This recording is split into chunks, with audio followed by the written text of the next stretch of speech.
मुनिवर, आपके अनमोल वचनों के कुछ अंशों को सुनकर हम आपके कृतज्ञ हैं। ऐसे उच्च विचार तो हमने जीवन में प्रथमतः ही सुने हैं। मुनिवर, हम दशरथ पुत्र राम हैं। अहोभाग्य हमारी, आज इस आश्रम की भूमि आपके आगमन से पावन हो गई। स्वयं प्रजापालक ही हमारे आतिथ्य में आए हैं।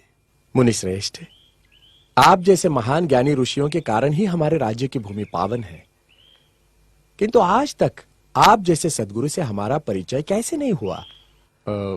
मुनिवर, क्या मैं पूछने की धृष्टता कर सकता हूं कि आप किस गोत्र और कुल से संबंधित हैं? अतिथि, मैं शंभूक, मैं शूद्र कुल से हूं। भ्रष्ट कर दिया शूद्र ने, पानी पिलाकर अपवित्र कर दिया हमें। छी छी, अब शरीर शुद्धि के लिए गौमूत्र छिड़कना होगा। ज्ञान की ऊंचाई पर एक नीच शूद्र? हमारा हृदय इसे स्वीकार नहीं करता। किंतु ये सत्य है राजा राम, मैं शूद्र हूं। ज्ञान की गंगा का स्पर्श मात्र ही जिनके लिए वर्जित है, उनके पास ज्ञान का भंडार असंभव।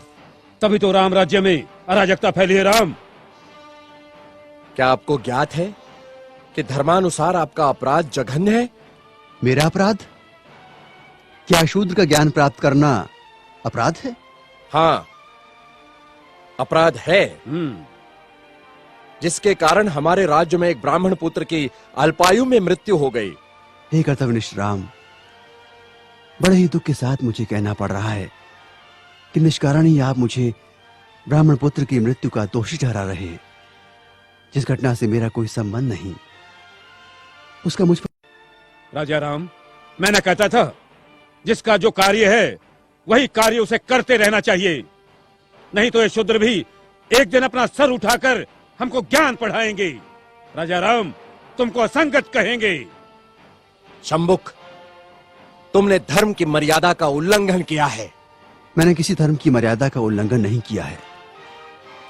मैं एक ही धर्म को मानता हूं, वो धर्म है प्रकृति का धर्म, और उसके अनुसार सभी मानव समान हैं। न कोई ब्राह्मण है, न कोई शूद्र है। देखो देखो इसकी जीवा कैसी लप लपा रही है। भविष्य में शास्त्र धर्म की शिक्षा देकर तुम राजा राम को ही आह्वान दोगे। ऋषि, हमें किसी राजसत्ता और वैभव की लालसा नहीं है। हमें तो सिर्फ एक मानव जैसा जीवन व्यतीत करना है, और फिर बस समाप्त करो तुम्हारे वचन। 2 अक्षर क्या पढ़ लिए, हमें ही ज्ञान की भाषा सिखाने लगे। राम, ये अपराधी है और इसे दंड मिलना ही चाहिए, नहीं तो ऐसे पापियों के कारण हमारे राज्य में आपत्ति आ सकती है। आपके धर्म की पाप और पुण्य की कल्पना से मैं अच्छी तरह परिचित हूं। वो सारा पाखंड आपने अपने स्वार्थ के लिए रचा है और सारी प्रजा को मूर्ख बना रहे हैं। अपनी वाणी को रोको शंभुक। हम अपने परम पूज्य गुरु का और अपमान नहीं सह सकते। तुमने धर्मोल्लंघन किया है, जिसके कारण हमारे राज्य में एक ब्राह्मण पुत्र की अल्पायु में मृत्यु हो गई। हम अपने राज्य के ब्राह्मणों को और व्यथित नहीं कर सकते शूद्र। किंतु ब्राह्मण पुत्र की मृत्यु का कारण मैं कैसे हो सकता हूं? हे राजन, बड़ी नम्रता से दुस्साहस कर रहा हूं। आप तनिक अपने मन दर्पण में झांक कर तो देखें, तो आपको पता चलेगा कि आज की और कल की आपकी छवि में कितना अंतर पड़ा है। हे मर्यादा पुरुषोत्तम, राजा के अहंकार को कुछ क्षण के लिए त्याग कर तो देखो। मुझे स्वप्न में भी आशा नहीं थी कि देवताओं के मान्यवर दशरथ पुत्र राम का इतना नैतिक पतन हो जाएगा। किसी ने बस कह दिया तो आपके सोचने की शक्ति क्षीण हो गई। राजदंड की आड़ में ऋषियों का वध करने के लिए उद्युक्त हो गए। दोषी मैं नहीं राजा राम, अपितु ब्राह्मण पुत्र की मृत्यु के लिए दोषी आप हैं।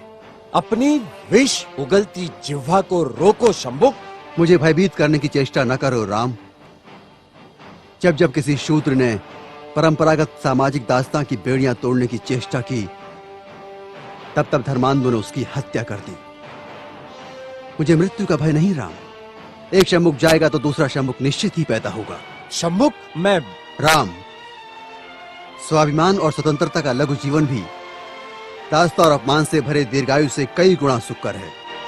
अब यदि एक भी शब्द तुम्हारे मुख से और निकला तो मैं सत्य हूं और सत्य की कभी मृत्यु नहीं होती।